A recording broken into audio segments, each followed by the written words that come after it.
Welcome. Welcome, everyone, to a very special episode of the Radio Toons podcast. It's super special? Yep. I'm Steve. I'm Ernie. It's really special because we're going to talk about Devil May Cry 5 today. Okay? Right. And if you're unaware, that's a game that is near and dear to my heart. I should say the series in general, you know? Mm-hmm. Minus 2. You could sweep that one under the rug. But in other news, real briefly, I just wanted to mention... actually, I mean, I don't really know what's going on in the world outside of Devil May Cry. Right. Quite honestly. I logged on to Twitter today and I just saw that, like, everyone was talking about how Google has this new... they revealed their new, like, console... Or I should say gaming platform, because it's like... That's a better description of it. Yeah, gaming platform. So they released, or they unveiled this thing called the Stadia. I believe that's how you pronounce it. Mm-hmm. It's like studio, but with 2 A's instead of the U and the O. And apparently it's a cloud gaming service. Right. So... Actually, they sent out, like last year, they were sending out invitations to this cloud-based browser game that you could play, and they were releasing Assassin's Creed Odyssey that you could play in real time. So they've been testing this for a while. I think that was the game that they used to test it on stage too. I'm not sure, because I was just looking around like at pictures and stuff. But basically, people were saying that the controller looks like shit. And it did look kind of bad. It looked like a worst. It looked like a worse Pro controller. Yeah. Like more round somehow, and like a shittier button layout, and like the joystick and stuff were kind of far apart. It just looks. Yeah. It looks kind of bad. The closest thing to it would be a PlayStation controller, because the 2 joysticks are at the bottom. Yeah. But honestly, the rest of it kind of has the reminiscence of a Switch Pro controller. Yeah, you know what? Actually, it has like the body of the Switch controller. It has the button layout of the Xbox controller, and it's got the joystick placement of the PlayStation controller. So it's like this Frankenstein ass, like, I don't know, but it looks... It's an orgy of controllers. Yeah, it looks pretty bad. And then like there's this video of this guy playing Assassin's Creed on it, and you can totally tell that there's like lag, like and I'm not being like Mr. fucking like elitist here. I'm saying like if you watch the video, like anyone could tell that there's lag, because he presses the button like 3 times to climb up this little church steeple, right? And he just doesn't do it until like 5 seconds later. So I mean that's the big worry about that console. Not to get too into it, but like. The whole thing literally depends on how fast your internet speed is. I don't know, like, they're really pushing it as like, oh, the next gaming console is not even like a console. It's like... It's all based on our computer. Yeah. We'll take care of the computing power. You just be connected to it. Right, which is like... Internet connections are still too spotty for that. Maybe, like, for certain games it would work, but right now I'm like, no, dude, like, are you fucking... Is this a joke? Like, you can't... I don't know. Like, I'm thinking, like, okay, maybe, like, Uncharted, where, like, things kind of just automatically happen. Right. You don't really need to be... You don't need to be super accurate, or maybe, like, I don't know, like Bejeweled. I don't really know a game that, like, can have lag like this. Like, maybe, like... Yeah, because even dedicated servers for like Call of Duty and all these kind of first-person shooters like Apex Legends, they need to have like a very secure connection for them to work. And between matches, how long does it take to set up a connection, do the thing, set up the server, blah blah blah, and then you're all connected, right? Mm-hmm. But they're supposedly saying that it's just connected all the time. Like, I don't buy it. Even the article that I read was like, we don't really know much about this new gaming platform, so. Right. Like, they were very scarce on the details, which is another bad sign, basically. Like, I think so. Well, it's not ready, obviously, because if it's... They said it was launching sometime this year. Mm-hmm. That's about all they've given us. But so I feel like it's one of those things where they're not ready, but they want to get people hyped about some part of it. Yeah, I guess so. Essentially, though, it's just the controller. It is. All you're buying is the controller, so it has... I don't know why they did this. It has the Konami code etched into the bottom.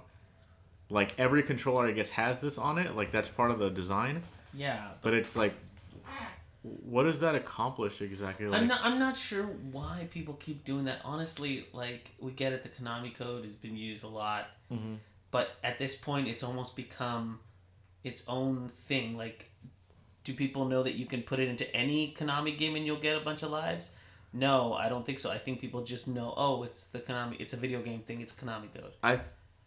And it's one of those things they'll just put on there to give like streak or like gamer cred. That's what I was getting at. It kind of just seems like they were doing that, and it's funny too because it's like, do you guys know that like Konami is not well liked right now? Like, ever since that whole like fucking debacle with Kojima, they're pretty much hated by like everybody. Well, like they're definitely not in the limelight right now, but I mean, companies have had disagreements before. They're not big. Let's just say that. They might as well just etch Bill Cosby on this controller is what I'm saying. God damn.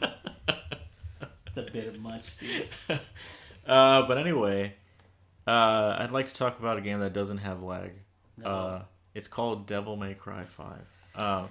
And I'm sure that you guys have all heard unanimous praise for this game because it's really good. Yeah. And you're about to hear more. So. It's a fantastic game, and just to let you guys know, the reason we kind of skipped a week in the podcast because we really wanted to do a deep dive into the game, make sure we got everything kind of talked about, and then we were going to come back and like give you our... Yeah, we both wanted to beat the game and get our full like fill of it, but also our schedules have just not been lining up. It's just, shit happens, life happens. But we both beat the game in its entirety, so we are gonna spoil it. So if you haven't played it yet, please go play it, and then come back here. But I suppose we could do about like half of it non-spoilers, and I don't know. We'll let you know when it's spoiler time. Yeah. So yes, this is the 5th installment of Devil May Cry. Right. And I was a bit, how should I say? I shouldn't read reviews because they just always piss me off, right? Okay. I was kind of upset that a lot of reviewers were saying that the gameplay is not that different from Part 4, which I suppose is true, but I think in this day and age, Capcom should get a lot of credit for doing that, for basically like doing something right. You know what I'm saying? Like the Resident Evil 2 remake was just like, fuck. I wasn't hyped for that game, like I said, and then I played it and I was like, how the hell is this so good? Like, how you're telling me these are the same people that made fucking Marvel vs. Capcom Infinite? Like, probably different team. Honestly, I honestly don't know, dude. I'm honestly like, were all their resources pulled from other things to make like Resident Evil 2 and like Mega Man 11 and Devil May Cry, or like? I think they got a big lesson when Marvel didn't do very well. They're like, well, we can't just regurgitate the same shit and expect it to happen. Well, they had a few other flops too. I can't really, nothing comes to mind right now because it's like, I should say too that like right now this opinion of Devil May Cry is completely biased. There's no way for me to be unbiased when it comes to Devil May Cry, but also just because as soon as you start playing this game, you can feel that it's a quality product. I don't know if you know what I mean by that, but it's like when you play Metal Gear and you just feel how Snake moves, and he's got such detail in every kind of like, those games just set the bar for like sneaking games, right? And just see like the way like weapons interact with enemies, the way enemies interact with terrain, all that shit. It's like, this to me is like that level of depth, but like with Devil May Cry now, it's got like all that detail. Like it's just a good fucking sequel, basically, is what I'm trying to say. But yeah, it's not very hard, if you're playing on Demon Hunter or whatever. Because I don't know why it's a point to bring up, but ever since Dark Souls exists, people just compare everything to Dark Souls. It's not like Dark Souls-y hard, I guess, but even reviewers were saying like, there's no dedicated dodge button. I'm like, what the fuck does like There's no dedicated dodge. Like, everyone's comparing it to Dark Souls, and it's making me upset. So, but correct me if I'm wrong. It's never had a dedicated dodge button. Like what? Like Devil May Cry, like a dedicated dodge button. If you wanted to dodge, you had to hold the trigger, and like either dash left to right with a directional and an A button. There's no just automatic flick or anything. No. And I would describe Devil May Cry as like one-player fighting games, and that's what I really like about them, because it's not just about like. I mean, it is about like beating the game, obviously. Right. But what you really want to do is you want to kick the boss's ass. And do it with some style. With style, with flair, right. And you want to make it look like you're really embarrassing your opponent, you know? Right. Because like I said, it's a one-player fighting game. And unlocking moves doesn't feel like a stupid skill tree. It feels like, I want to get this because I want to use this in a combo, you know? Right, because with what you have in the very beginning, I'm sure you could defeat the game. Uh-huh. Oh, yeah. But the fact that you get to pick and choose, and each one of them is really... like a perfect example is when we were doing the playthrough for Radio Toons. By the way, if you haven't checked that out, Play Toons. You should check it out because it's just a lot of great content. It's fun. The way that I did my character tree and the way Steven did his is very different because he plays. I mean, obviously Steven is really good at these type of games like fighting games and stuff, but. I just have a different way of playing. So my skill tree was different. So when he went through and was playing on my file for the show, he's like, "Oh, you don't have any of this stuff." I was like, "No, that's not how I play." Yeah, I mean, and that's another thing too, is that like it really lets you emphasize what style you want to play. Mm-hmm. And the reason I didn't compare it to a skill tree was because it's like it's not just arbitrary numbers, you know? Right. It's not just like this fucking ugly white menu where it's like you can't get this move yet. You need to get to level 25 or something. Right. It's like stupid RPG elements that are shoved into every AAA title now. It's like it's gone. It's just what I want, you know. Like exactly. Like to the game's credit, if you don't want to buy anything, if you don't want to deal with it, you don't have to. Yeah.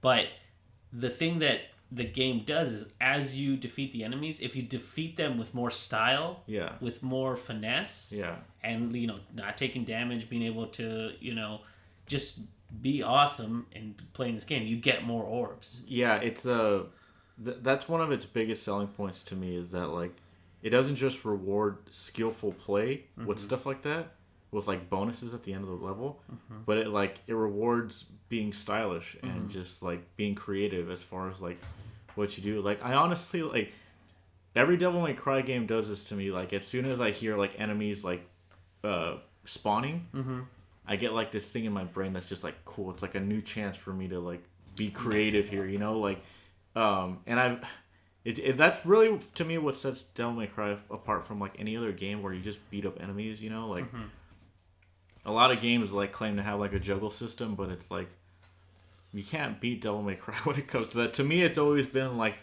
it's been the Mac Daddy of just like games with like juggle systems, combo systems. But yeah, so you start off as Nero, right? Are we doing the story? No. Okay. I'm still going by like what reviewers were saying, because I did hear a lot of people say like the game doesn't really start until you play as Dante. That's horseshit. And to me, I'm like, first of all, Dante's a lot to deal with. Okay, like yeah, like Nero is a great starting point for jumping into Devil May Cry, because like Dante from Devil May Cry 1 is an okay place to start even, but like this Dante is like fully fucking immersed. Like you start out with like a million combinations of what to do as soon as you start him. Yeah, but I wanted to emphasize Nero because he's like, obviously at first glance you're like, oh, he's like the beginner player character, right? He's the one that like kind of gets you to Dante, right? Right. But I want to emphasize the fact that he's designed in a way where he is built for beginners. And when I say that, I mean like you might think like his arm is just like a gimmick, but what makes like good game design is when it's seamless. You know, like when you learn stuff and you're not even thinking about it; it just kind of happens. And what Nero does for players is that he allows you to single out enemies and take a crack at like this crowd of enemies one by one. Right. Like you can stay in the air and you can just pick the enemies up, deal with them in the air, and then kill them and then jump up and grab the next guy. And it's like that kind of like innovation in Devil May Cry to me is just so like fuck, it's so genius, you know? Like, and to be honest, it's like when this game got announced, it's like, how are they gonna top that, right? And I mean, the answer is like they just do it again, but they add more to it, which I'm saying is why it's a good sequel. It's not necessarily like Galaxy 2 to Odyssey, you know? It's more like Galaxy 1 to Galaxy 2. But even I'm talking about Mario, by the way.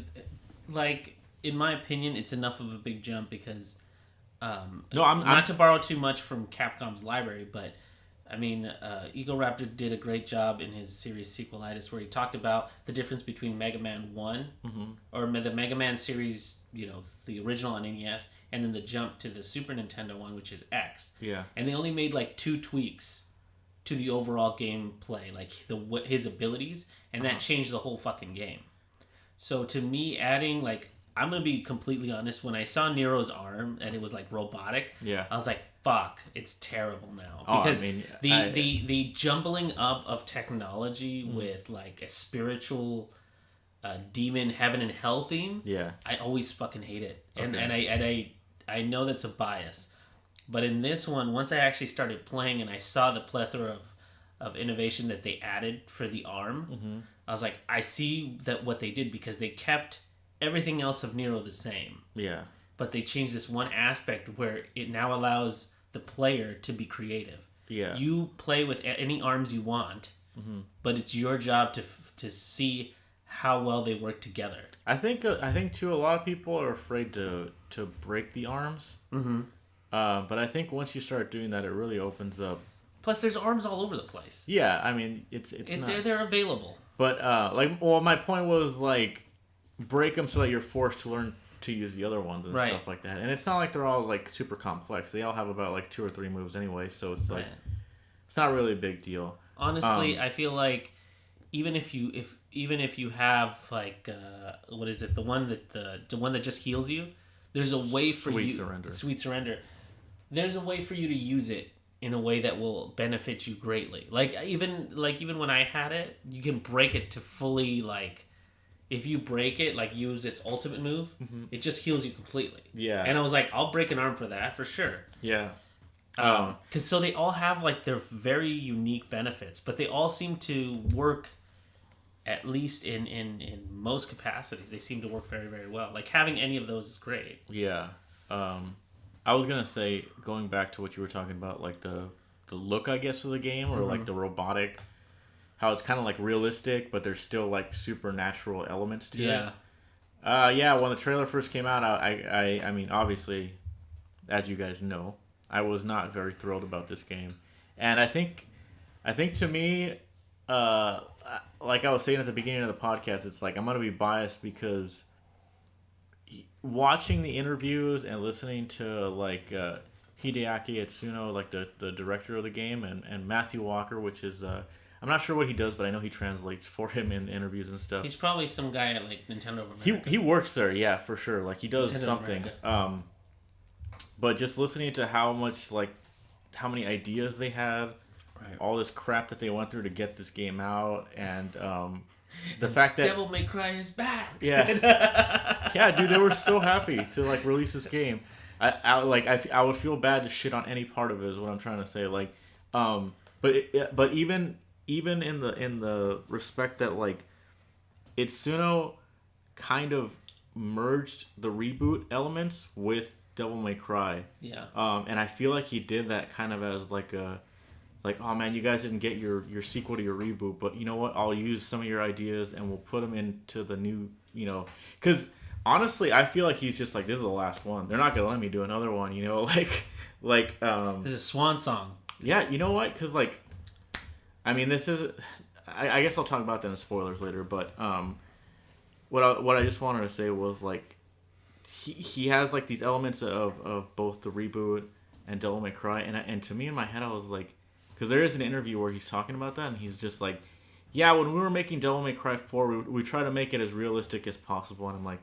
Really? No, it wasn't. Like, no, it wasn't. Fucking kidding me? Like, they looked... The reboot looked more realistic than that one. which was kind of another, like... I think he's just he wanted to help these reboot guys out, Right. and just like I'm not saying like whatever. There's nothing shady going on there. I'm just saying like he made a what am I trying to say? He compromised. You know? Yeah, and here's how I know like that rings very true because in DMC the reboot, they relied very heavily on actual actors and mocap. Yeah. And they did the same thing here in DMC5. They really relied very heavily in the cutscenes and everything and facial recognition kind of like software. The faces look amazing in this game. That's what they did. I think that's the biggest part of Devil May Cry reboot that they used for this because honestly, like if you didn't get like the deluxe version or what I forget what it's called, like the digital deluxe version that I got. The deluxe version, it comes with the arms, the extra arms, the extra weapon, and then the orbs. Yeah, but it also comes with the live action. That's right. Yeah, parts and it comes to all the cutscenes now have their live action counterparts in them. Yeah, which are hilarious. Which is funny. They're hilarious because you're watching these guys like in mocap suits and little cameras pointed at their face to capture every single movement and everything. And as much like Steven loves the way it looks, I'm a little like because there's something off about them. I love feel. the way what looks. You like the way the game looks, super realistic and stuff. I'm if I could have Nero with long hair, maybe. You know, is that really that's the only aesthetic you feel? Because like it looks kind of like I get like that uncanny valley thing. You know, that's exactly what I was gonna say. Is that there's this like there's these moments when I see that the character actors that were standing there, I can see their expressions, but they don't necessarily match up with what's happening because the person who got it almost perfect. Was either it's a tie for me between Nico and V. Like those two characters seem to have had either more care brought onto them or something because they sometimes fool me. Yeah, they look really good, and that's another reason why when Itsuno said like we tried to make Devil May Cry 4 as realistic as possible at the time, I was like, Heavy Rain came out the same generation that DMC4 came out. Like right. You're full of shit. I'm sorry, but. Plus, Devil May Cry 4 had more of a cartoony feel. Yeah, that's how I feel too, and I enjoyed that about it. It's way more colorful and all that. Like I said, I was just pointing out that he might be full of shit in that regard. But yeah, so you. I guess I'll just move on to V. Okay. Because I don't the mysterious one. I don't hate V. Okay. But if you don't know. V is a character that uses his animal pets to attack. Right. And these are all characters that apparently were in DMC 1. There's Griffin, Shadow, and Nightmare were all enemies in DMC 1. They were mini bosses. And he uses them to fight. And he only goes into battle when he has to use his cane to finish them off. So you weaken them, and then they turn like this light purplish color, and that's when he can go in and finish them off. Right. Which is interesting. You know, to say the least. So essentially, V acts more of a like a necromancer type character, where his pets do the fighting for you. So it creates this weird duality of like your attack buttons control the animals, but like the jump and the triggers and everything are controlled by V. So like as they're fighting, you need to keep track of everything that's happening because they can quote unquote die. Yeah, they can die. So but they regenerate after a while. But during that time, they are not available to help you. So they attack, but they also control your movements. So he has like this dash that he can do around the place. If Shadow is down, you can't do that move. Yeah, you can't do side dodges. You can't do side dodges. The speed or the speed thing. And the other thing you can't do is if Griffin is down. Peter Griffin. If Peter Griffin is down, you can't do the thing where like he jumps up and then hangs onto the bird. And he does the kazooie thing. And, exactly. V is very like he's very different from any other character we have. Although his animals have similar combos to the characters, but it's more of a like management. It's management, but it's also very sniperish. If that makes any sense, because like. You're hanging back trying to pick your spot so that when you go and destroy something, you don't get like massacred yourself. Yeah. You know what I mean? Because you have to zip in there and send the demon back to hell. Yeah. So that he clears the way and you can attack something else. But now you're in the middle of everything. So you either have to fly your way out, or you have to make sure that your animals are already covering you another way. Yeah, he's complicated. I actually like him very much. He's okay. I just I'm playing the game on Dante Must Die mode right now. Right. And it's extremely hard. And the parts with V to me have become like really fucking hard. Right. Just because I'm not really that good with them, and it's like it kind of brings me to my next point, I guess, is that like, when have you ever played a game with like this much variety in main characters, like playstyle wise? Right. Like, I feel like that's not some sort of like royal like a melee or anything like that. Like where... fucking God of War was getting like, it got like Game of the Year and all this shit, and you basically just throw the axe the whole game. Like, it seems like they have that one mechanic and they kind of just use it the whole game, right? And it's like, I'm playing Devil May Cry and I'm just like, I'm playing V now and I'm like, this is a fucking different game. Like, you could have made an entire game with like V. It wouldn't have been a great game, obviously, maybe, but you know, like, what I'm saying is like, he had these ideas and he put them into Devil May Cry. You know, like, it's ridiculous to me. You get like 3 solid ass characters to play as, all with really different fighting styles. And all of them can have like their own combo videos. Like, that's how much depth there is to the move list. I love V's videos only because they seem to like, his combo videos seem very weird because like all this shit is actually happening kind of in the background. And then like all of a sudden at the end of the combo he will come in and like finish it off. So it's not like a regular combo that I've seen like with Dante. Those combos are insane. Yeah, you have to be watching the animals and stuff. Yeah, and like, exactly. So it's very weird. Yeah, he could also he could also read this book while his animals are right. Like, so that's like another part of his arsenal that you kind of need to manage and use when you can. And I guess that's what I'm trying to say is like, it's super hard for me to be completely optimal with V, because you have to be like focusing on all these different things. And when I'm playing like on the harder difficulties, I'm just like, fuck this, dude. Like, I have a hard enough time like playing Dante and using all of his moves. So it's a difficult game. Like, that's the very least you could say about it. But it's honestly like, it adds so much variety to the gameplay that I really dig it. One thing that I really enjoyed about this game that I didn't get until like maybe 3/4 in was when you play and sometimes you'll see on the side of the screen it'll say like starring. Yeah. And then it'll have some random person in your game playing the cameo a separate mission. This cameo system that was built into the game is actually really interesting. And I at first I was like, this is kind of dumb, but as we've been playing the game several times, I've been like, this is actually kind of neat. I like this. Yeah, because it if you don't know, it changes the mission in some way. Not all the time, but sometimes. There's the third mission with Nero, the one where you're like going across the rooftops and they're like submerged in water.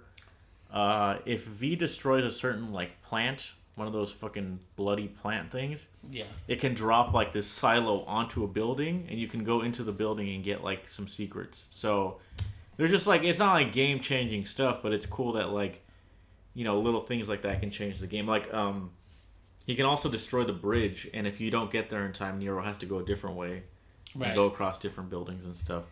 So it's pretty interesting. It's not anything game changing, but I think it was a nice implementation for a game that's that's never been built to be like online or competitive or anything like that. It's a nice little hint towards that. They wanted to like modernize it in every way, and I think that was their attempt to kind of like add some kind of co-op factor to it. There is a mission where you actually do fight with other guys, but it's only one mission, and you can't play like in real time. All the cameos, so to speak, are just like ghosts, of the players. But I guess that brings me to Dante, who is the star of the show. He's the star of the show. He is my best friend. He's amazing, dude. He's great. Like I said, I'm not super huge fan of how he looks in the game, but I digress. A lot of it has to do with the fact, like, again, they try to make it ultra realistic. So apparently when you make something ultra realistic, the first thing they do is turn down all the color. Yeah, there's actually I got a mod for his coat that makes it more red because I got so you said that during the gameplay. I was like, oh, that's still pretty cool. I like that. Yeah, and there's so he has an EX color too where he has a color scheme like the reboot Dante. Mm-hmm.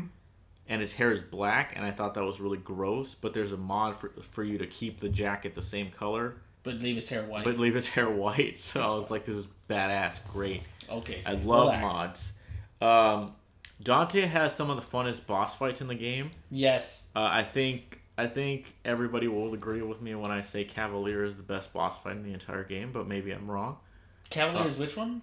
He has the big purple sword that's like made of lightning. Yeah, I don't agree with him. Okay, well he to me is just so fun. I don't know if this is a spoiler.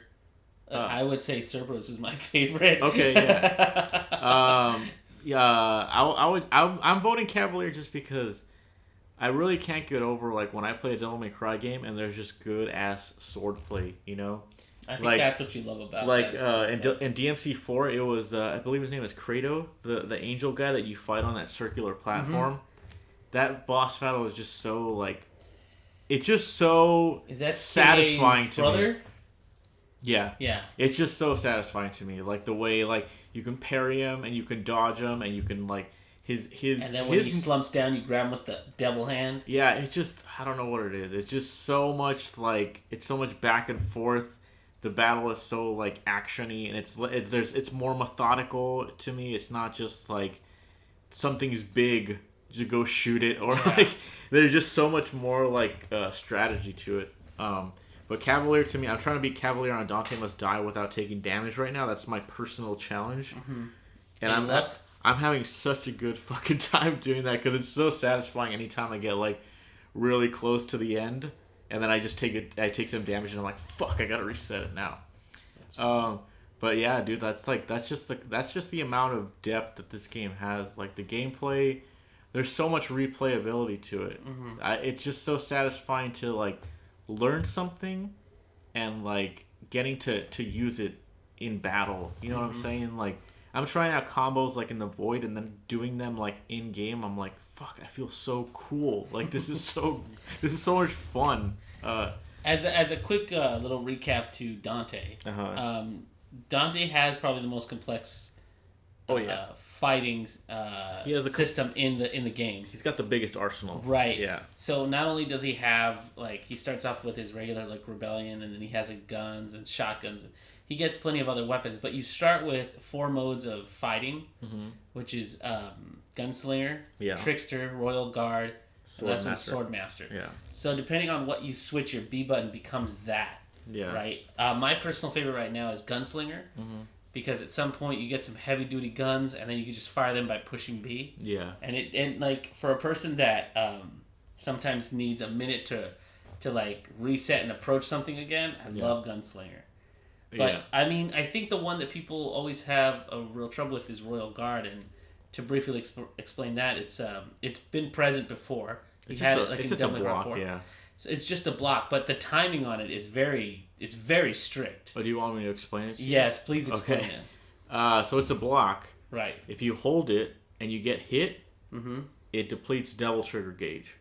So if you don't have any Devil Trigger gauge and you're holding it and you get hit, your block breaks. Okay. But if you block perfectly, like a parry, you get a different sound when you block, and you don't waste any Devil Trigger. Okay. And as you block damage, a little meter builds up around the R in Royal Guard. Right. And you can hold forward and press B, and he'll hit them with like that amount of energy that he got hit with. Dang. To some extent. That's right? Cool. And you can also do that frame perfect. So if they're about to hit you and you press forward and B as like a counter, you like go right through them basically. So it looks really cool. And that's the kind of shit I'm talking about, dude. It's just like they just allow players to basically fuck everything up, you know? And it's not like it's easy, you know? No. And that's what I love about Devil May Cry is that like I didn't like. Okay, so there's obviously a lot of depth. I've said that before. But, like, I was actually really surprised because, like, there was a lot of people, like, in reviews and stuff that were just, like, you know, like, oh, people are crying because it's not, they've changed some things from part 4, or even with like newer fighting games are just like, oh, people are crying because it's not as complex as older ones. I'm like, I never thought I would be in an age where gamers whine about too much depth in a video game, too much complexity. It just, I don't understand that logic to me. Like, it's just, me neither. Like, if you're playing Super Smash Bros. Melee, right? Right. And you're doing wave dashes and stuff, cool, right? How many people enjoyed that game and didn't even know about that shit? Like, I would say at least half of them, because like I didn't know how to do that, and you didn't know how to do that when we first started playing. Exactly. It. We seemed to get along just fine without it. So to me, it's like, what's the disadvantage of taking that stuff out? Like, normal players don't even know that it's there, right? And hardcore players can use it, and it's just like this other layer of depth that they can use to do other stuff. Like, it just, anyway, that was kind of a tangent. Sorry, but what I was trying to get at was just like, this game allows you to be a fucking badass, and it's not easy to do, but that's kind of the Devil May Cry dream. Like, when I first started playing Devil May Cry 3, and you see that opening cutscene where Dante is just like messing people up, where he's like shirtless and he's just doing all this cool stuff, right? And then then it says like, okay, now you try. Now you try. Yeah. And I'm just like, yes, I want to be that. That's what I want to do, But to like harken back to what you were saying, because I think it's very important that we kind of illustrate this. The badassery that you can, achieve always comes with the price of skill, never of like money. So you can't just buy all the good moves and be automatically badass.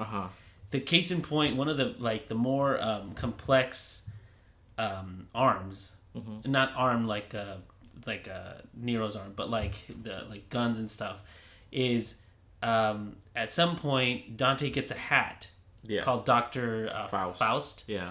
And what it is like you have to trade the power of the Faust hat comes from your orbs. Yeah. So you have to trade off orbs to hit your enemies to get more orbs out of them. Yeah, I haven't really used that one so much because I'm kind of sketchy about. No, I understand because it takes away your orbs, but like Steven pointed me, who was the guy that we were watching the combo videos from? Oh, Don Gurry. He used that thing like crazy. Yeah. And like the amount of like, if you're able to build upon this hat, you can lay down so much damage. Yeah, you can. Like, he was the video that he showed me was he was fighting Virgil, which, and it's like perfect Virgil and all this kind of stuff. Oh, I'm sorry. You know what? I just realized we're getting into spoilers at that point. Sorry about that. Spoiler. Well, if you saw the trailer, you know he's in the game. Okay. Well, so we're getting into spoiler territory now, I guess. But I was watching this thing where he's taking on Virgil, but Faust is being built up, and then at the end he like snaps his fingers in the air, and like orb-looking meteors just rain down on him. It was like, you can only do that if you build up the power and risk a bunch of orbs, because the only way to play with Faust is to risk your orbs. Yeah, you know what I mean. So the risk reward thing is like it's pretty it's pretty apparent just in this particular what do you call it? A gun? It's a hat. Yeah. But it's great. Yeah. That's a level of depth that I haven't even touched yet, because like you said, it's a little unnerving to have to risk your orbs to get it. I know, and I was like, I feel kind of weird about that decision. I feel like I would use it if you didn't have to do that. But whatever. I don't know. It's if you didn't know, Dr. Faust is based off an enemy from DMC4, which was like this basically like this ghost-looking thing that had a hat on and it had like these long nails. Do you remember that? Yeah. That's the ones where they were essentially scorpions underneath. Yeah. But they look like they were death, and like one would throw its nails at you. Yeah, the other one has like the tail. That's the tail one is, I believe, the Faust. No, the one with the hat is. That's the nail guy. Okay, yeah. There you go. He's the big boss of all of those guys. He's the big old boss. Yeah. That's dope, because I fucking loved taking those guys out with Nero. Only Nero, because they were Nero was dope because he had the shotgun. Nero didn't have the shotgun. Or Dante has the shotgun. Dante had the shotgun, but as soon as you were like at a certain point, Nero could grab them with the arm. Yeah. And like fling them around and everything. I was like, oh, I love this. Yeah. So we're gonna get into spoilers now. Yes, as if I didn't already ruin the game. No, I mean, like I said, they showed Virgil in the trailer. Okay. Which was insane too, because I was going like media blackout before this game came out, right? Mm-hmm. Just like not looking at anything. Mm-hmm. Granted, a few things got spoiled for me in YouTube thumbnails. I don't know why people put fucking like spoilers in YouTube thumbnails. Yeah. But the last trailer that they showed like shows off that Virgil's in the game and that he's basically the ultimate, that fucking monster thing or whatever. And I'm like, I can't believe they even showed that, because I feel like if I would have watched that trailer, I would have not been able to contain my excitement for this game. So I'm glad I didn't watch it for that reason. Do you want to recap the story really quick? We can, yeah. So Nero's hanging out with Nico, and they have this new business Devil May Cry on the road, right? Where they fight demons and stuff. So it's a rip off of the original Devil May Cry. So it's just a rip off basically. No, whatever, they're just hanging out, and then Nero gets his arm stolen by some hooded figure. Right. He gets his arm ripped off, his Devil Bringer, which is like his demonic arm. Right. And so that's why now Nico had to build him those crazy arms. Right. Those well-functioning arms. Not to go too far into it, but the reason that his arm was ripped off is originally in Devil May Cry 4, he absorbed the spirit of the Yamato into the arm. Yeah. Which is how he was able to use like Devil Trigger in the game.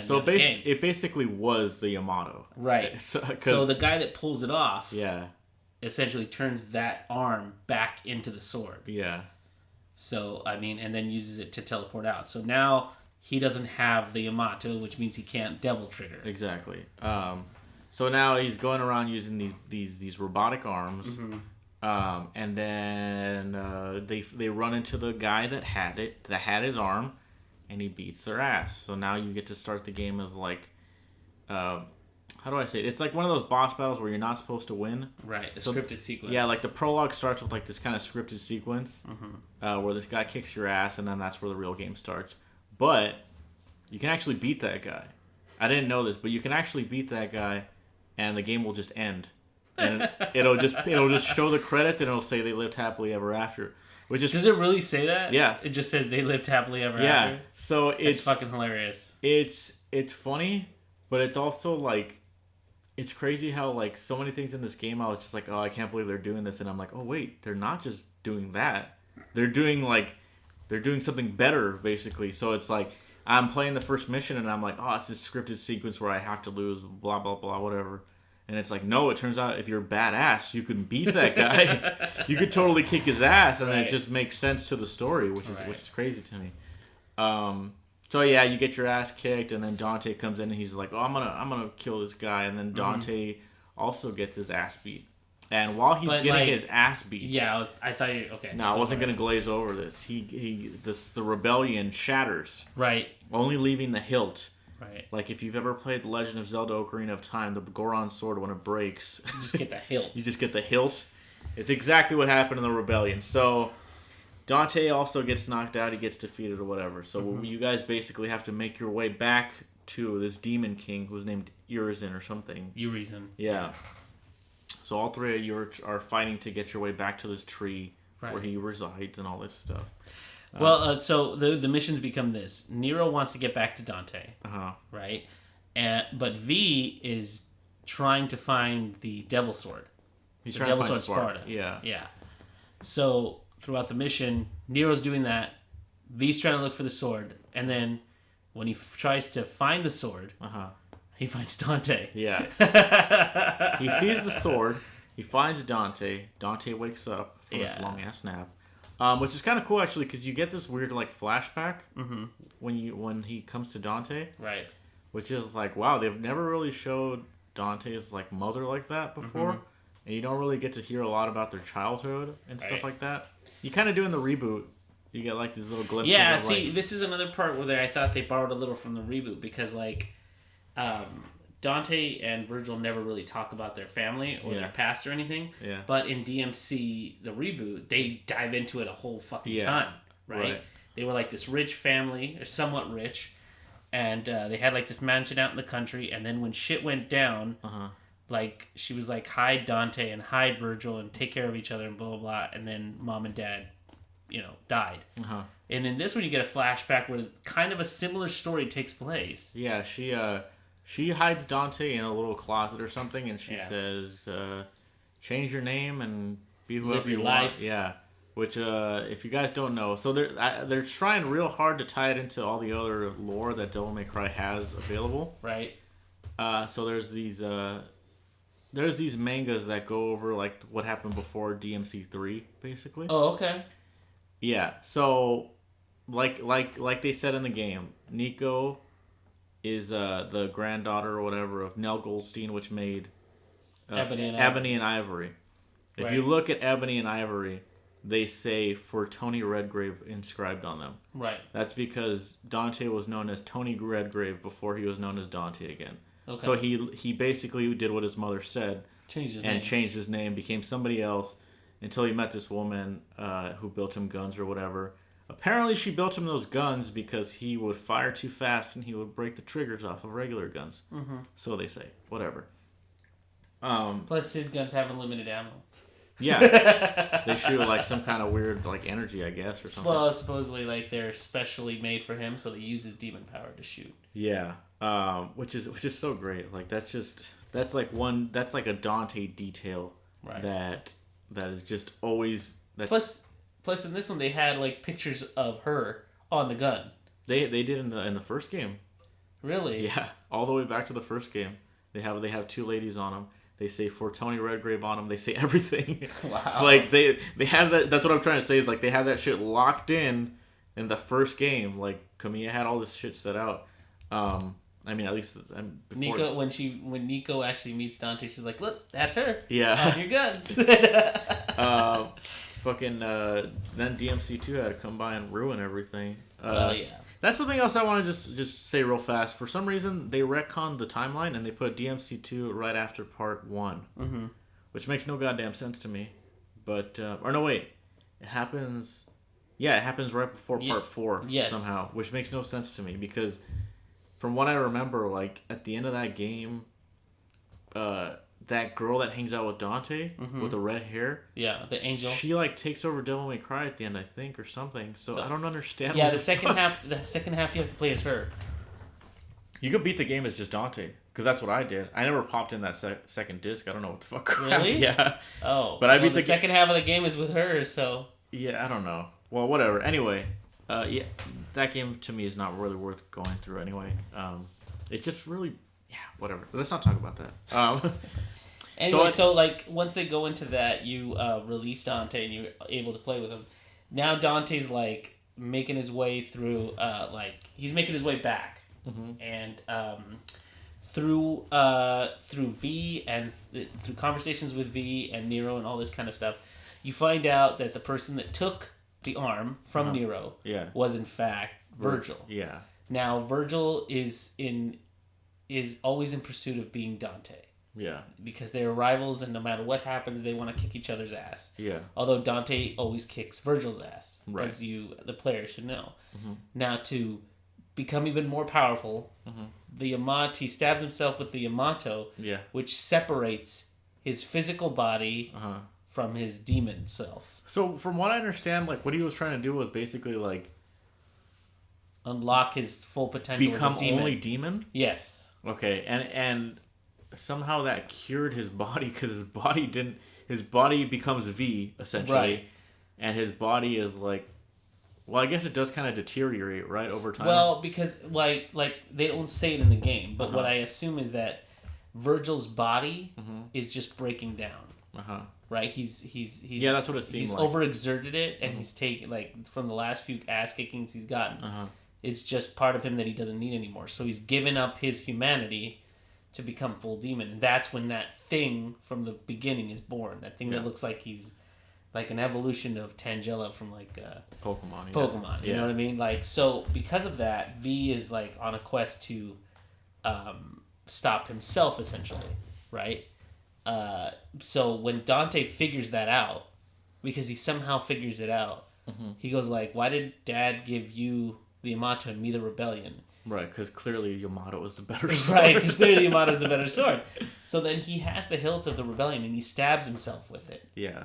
Which I was like Virgil. why was like it's a tradition for Dante to be stabbed with his own sword.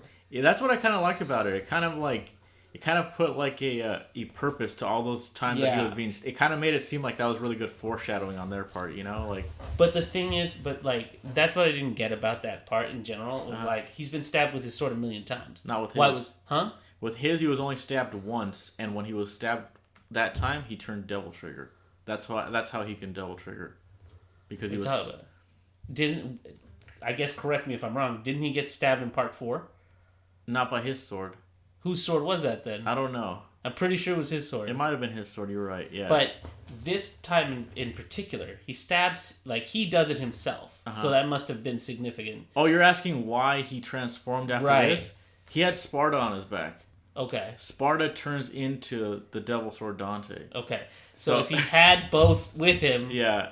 Essentially when he stabs himself, he's able to absorb the sword Sparta into himself, and it helps him it helps awaken his Shin Devil Trigger. Yeah, he looks a lot like Sparta. He looks badass. Like when you transform with it, I'm getting like flashbacks from DMC1, like at the end where you turn into like this flying fucking crazy Devil Trigger, shooting Raiden style like lightning bolts. Yeah, it was badass. And then from then on, they introduced this new mechanic where you can forego your regular devil meter, your devil trigger, and feed it into this one. Yeah, it's called Sin Devil Trigger. So if you hold down the devil trigger button, your devil trigger gets pumped into this other meter, which is on top of it. Right. And when that meter is full, you can Sin Devil Trigger, which is pretty broken. It's insanely broken, but the way they quell it is it doesn't last very long. No, it like doesn't, even with all the power ups, it says it doesn't go down that fast. It goes down super fast. Yeah, it's pretty. But it is super powerful. Yeah, and it's really cool and it's really awesome, and it's actually like how should I say? I'm actually surprised they had so much like evolution for Dante's character, because in Devil May Cry 4, it's not like he wasn't like evolved or anything. I feel like in Devil May Cry 4 they were just kind of like, we need Dante in here, so let's give him the essential Dante, you know. Right. And in Devil May Cry 5, I feel like they were like, let's pump it up, you know, like we gotta do what's the next step for Dante, because he can't just be in this story for no reason. He's got to have some kind of purpose in it, you know. And it wasn't like at first going through the game you think, oh, it's just weapons. Oh, it's just gonna get weapons, because at one point he gets a motorcycle that he can use like a pair of swords. Yeah, which is badass. Which I'm like, cool, but is this it? Really, just a new weapon? So when I got Shin, like the Shin thing, I was like, oh man, this is so dope. I can like forego the regular trigger and I can be this badass fucking like insane flying devil. Yeah, so he's got this new sword called the Devil Sword Dante, which I suppose is it's so good, guys. It's cool. He summons it out of thin air. Yeah, which is badass. But it's also cool because it's like his version of the Yamato, because it can summon swords just like Virgil. Right. And he's just like it's like Dante's almost like at his prime now, you know, which is really cool. Which is dope, and the way it looks is very like, it looks like it's part of, like, for example, like in Devil May Cry 3 when he rips his arm is all ripped up and everything because of like, I forget why exactly, but it's very like demon-like sword looking. Like it has the cavalier thing where it kind of opens up in the middle if you like sends it out. But the hilt is actually like, it looks like roots growing out from the bottom. Yeah. Which makes it look so cool. I wasn't like a huge fan of it at first, but after I looked at it after a while, I'm like, it's pretty cool. I like it. It also has like this, I'm not sure, I haven't read anything on it, but like it looks like it has their amulet at the bottom. Like that red amulet that they used to carry. It looks like it's embedded at the bottom of it. I thought that was an eyeball. It's just like this red jewel looking thing. Okay. I don't know. Well, anyway. I thought it was essentially like the demon sword Sparta has like a thing at the bottom. I think it's an eyeball. I thought that's what it was. Well, actually, now that I think about it, when they put the amulets together, I think it makes Sparta. Oh, does it? Yeah. Okay, well then that's it then. Yeah, there you go. So I mean, so it is that, I guess, right? I would assume because if Sparta is now with the rebellion, I don't know. Anyway. I'm not saying like the story is like fucking amazing. I just feel like as a fan, I'm very satisfied with it. Yeah, because Because when I do hear people talk about the story, they're kind of like, man, this is kind of cheesy. And I'm like, yeah, well, that's kind of what Devil May Cry is. So you can't really, like if you're expecting, like, super amazing writing, go... It's Devil May Cry. Yeah. I mean, what do you expect? Yeah. Right? That's the kind of schlock I like in my video games. I was very satisfied by the ending, obviously, because, like, you're finally fighting Dante in, like, and you're fighting his brother in his perfect form. He's got the Yamato. He's all powered up. And then what is, honestly, probably the most satisfying fight this year so far was not only did I get to kick Virgil's ass with Dante, which, by the way, felt very reminiscent of the DMC finale. Yeah, it was a great... It's a great fight. Virgil fights are always great in my opinion. Yeah. Like one-on-one, like you guys one-on-one fucking up your brother is dope. But then, like at the end of that fight, there's a scripted sequence. Yeah. And then essentially they back up and they're like, now we're gonna kill each other finally, which I don't buy. But Nero's like, I won't let you two brothers kill each other, because they finally tell Nero, that's your dad, so we can't let you kill your dad, and they like send him down the mountain. Which was it's funny too, because like if you didn't know, they revealed that at like a convention at one point. Did they? Yeah, somebody asked somebody on a panel like, "Hey, is Nero's dad Virgil?" And somebody was just like, "Yeah," but it happened like they asked him like way after DMC4 came out, and in my head I'm thinking, they probably didn't think that they were going to make part 5. No. You know? Like, they were probably, like, not holding out because they were like, you know, they want answers, dude, and we're probably not going to make part 5 because Capcom's moved on to, like, other shit, like the Monster Hunter and all this stuff. So they're like, yeah, that's his dad. Yeah, so I feel like that's why we got that answer kind of late in, like, a panel, you know? Well, like, I originally had thought that they were borrowing it from the reboot. That, like, because in the reboot, it's also heavily implied that he had to erase Kat's mind. Kat was a character in DMC that helped Virgil, and she was kind of like all clingy with him, so it's insinuated that they had a kid at one point. Yeah. So I thought that's where that came from. No, it's always been there since part 4. I mean the obvious clue is that he uses the Yamato, and it's like he's able to wield it, and it's just like, obviously only Sons of Sparta can use their weapons. Right.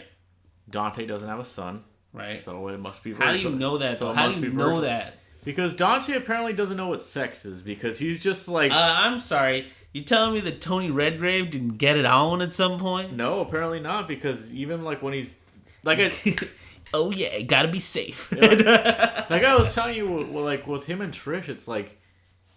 they're just like co-workers. Like there's that's the thing. There's like Trish, no sexual energy between him and any female. Trish is not even a real demon though, is she? Like she's not real human. Yeah, she's a demon. She's a demon, obviously, but she was poured out of Mundus. Yeah. So she's a creation of Mundus. I don't know how much of her is viable, if that makes any sense. You're saying like her body, how much of it works? No, I'm saying how much of her like life force.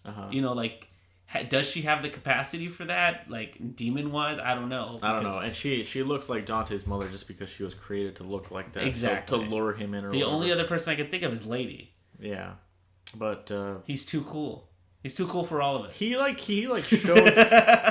showed like some interest in her, but Lady does not show any interest in any man. No, she does not. Yeah, so I don't know. But essentially, the end of the game is the kind of like one of the best fights ever, and it's Nero stops them both from killing each other, and then he kicks his dad's ass, essentially. You know what's cool though is like, as much as I say the story is like cheesy and all that, right before that mission starts, you get a cutscene of him using the phone one last time, but he doesn't call Nico, he calls Kairi, and he's talking to her about like, when I was growing up, I didn't have a family, you and Credo were all I had. And all this stuff, and he's just like, and now I found out, like, I just found out I have a family now, and that's the reason he doesn't want them to kill each other, because he's like, he finally has blood relatives, and he doesn't want them to die, because like, why would you, right? So It's just, I was actually like, fuck, like this game actually has some feelings, like it's just, I basically I sympathize with Nero because it's true, he's a very emotional character. Yes, and you can see that. And to me, that scene like just made a lot of sense in his character. You know, like he's obviously emotional for a reason and all this stuff, and it's just I guess that's what I'm trying to say about the story in general. It's like it was very satisfying. I got like everything I wanted out of this game. Like I don't really feel like there's any honestly questions left unanswered. Honestly, the more I play it with Steven, the more I understand that this whole game is a love letter to anybody who's ever played DMC. Yeah, basically. And has loved any aspect of it because they borrow so much from all the different series. And especially for the people that like the reboot, there was a lot of that in spirit in this one. Like, down to the fact that like V uses characters from the very first game to do his attacks. Yeah. You know what I mean? Like, and then he even mentions it. Like, Steven was like, hey, turn on the subtitles. Because after a certain fight, he says, hey, I feel like I'm back on Melee Island. Oh, yeah. Dante says that. Yeah, Dante says it, sorry. So it's like, oh, man, they're really, like, throwing it all the way back to the beginning of the series. Yeah. And I feel like that's what I was getting at when I was comparing it to, like, Metal Gear 5. Whereas, like, Metal Gear 5 has elements from every single Metal Gear. Or, like, Mario Odyssey. Mario Odyssey is just, like, a love letter to anybody who played Mario. Because it's, like, even like it has post-game stuff. You know, like, I'm not going to spoil anything, but it's, like, it has post-game stuff that's just... Devil May Cry games always have post-game stuff. No, I'm saying Mario Odyssey had, like, that post-game stuff that was just, like, if you're a fan, you're going to love this. And it's, like... Yeah. I don't know. This to me feels like that fucking what's the word? Like the magnum opus of Devil May Cry, where it's just like it could be the final one. It really could be. But honestly, if this is where the game franchise ends, they've done a great job. Because I feel like this one will last me a long time. I played the DMC reboot for a long, long time. Yeah. Because I was like, I want more DMC before like DMC 4 came out and all that kind of stuff. So I was very ready for this game to like come out, and now I can just keep trying to get better at it. Yeah. So in short, it's an awesome game. Yes. And I suppose they're gonna. I feel like there's DLC planned. Oh, they're gonna add Virgil. I hope so. Yeah. I hope they add a lot of stuff. But I'm not really holding out for it because I'm still, like I said, I'm playing through the game on the other difficulties right now, and I'm still enjoying it. So. Honestly, I know they're gonna have it, and here's why. DMC was on the reboot was on 360 originally, right? Yeah, yeah. So they added Virgil to that.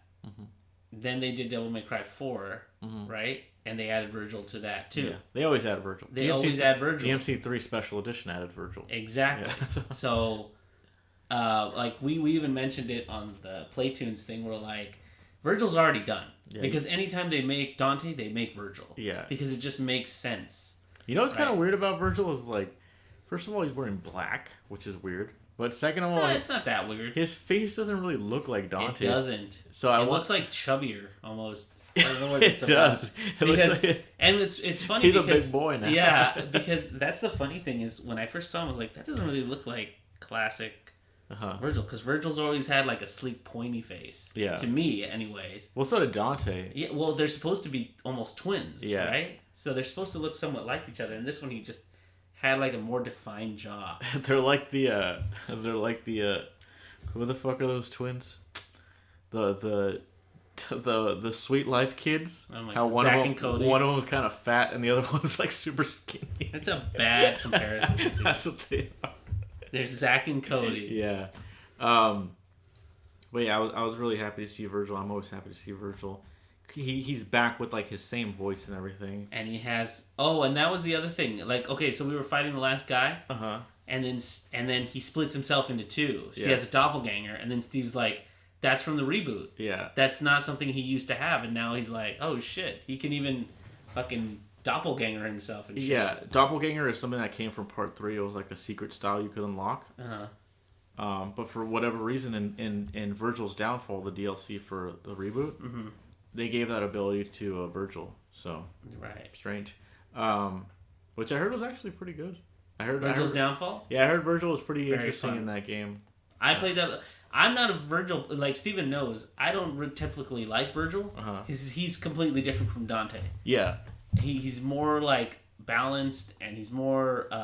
He's not balanced. He's fucking broken. No. What I mean is like his attack patterns are very balanced. Like he has close, but he has far attacks. Like he can play kind of almost any style he wants. Yeah, Virgil's that kind of character that I've always like.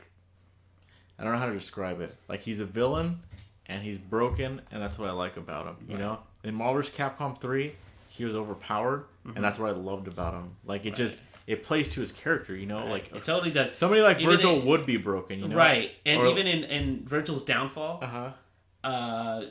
they. Like we were talking about in this game where he kind of like blames his mother. He's like, you saved Dante, you didn't save me, kind of thing. And that's why he's still bitter. Yeah. That's what happens in Downfall. Like he goes and sees his mother in hell. Yeah. And saves her from this thing. Mm-hmm. But then afterward he goes like, and I'm going to leave you here now. And she's like, don't leave me here. And he's like, Virgil. And he's like, fuck you, lady. And he takes off.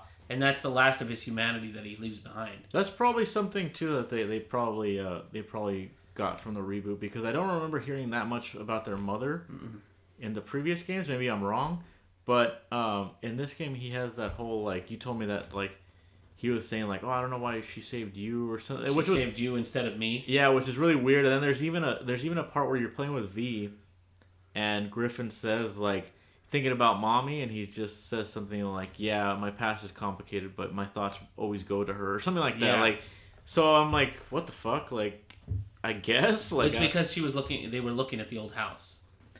Well, yeah, I don't know. I forget what mission it is, but yeah, it's definitely like something I don't remember. So I don't know. Maybe they could have gotten it for else. Like I was saying, like I don't typically play Virgil because I think honestly, like he doesn't play to my style. Mm-hmm.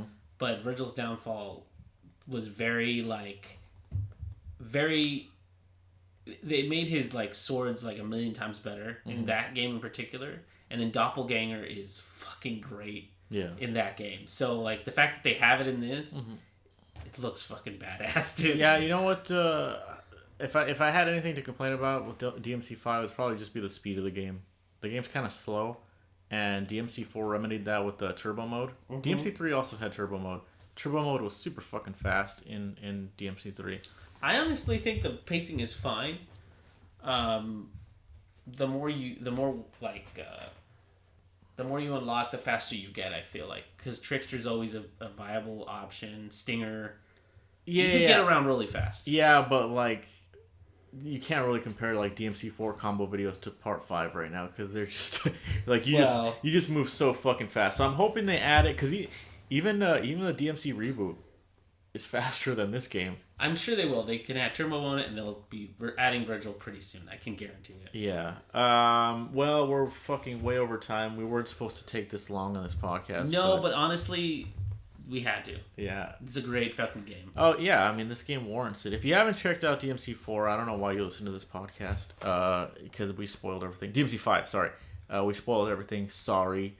But go check it out if you haven't. Right. Please. And if you have Xbox Game Pass, DMC4 is on there. So go back and play that one so you get a real good that's cool. intro for Nero as well. Nice. Yeah, I mean, there's a lot of similarities to it. If you're good at Part 4, you're going to be good at this game. Right. You know? So, but we're the Radio Toons Podcast. You can catch us on SoundCloud, Radio Toons Podcast. You can catch us on iTunes, Radio Toons Podcast. On Twitter, I am at Soho Shuffle. And I am at Neo Ernie. And that does it for this week, guys. See you next week. See you next week, guys.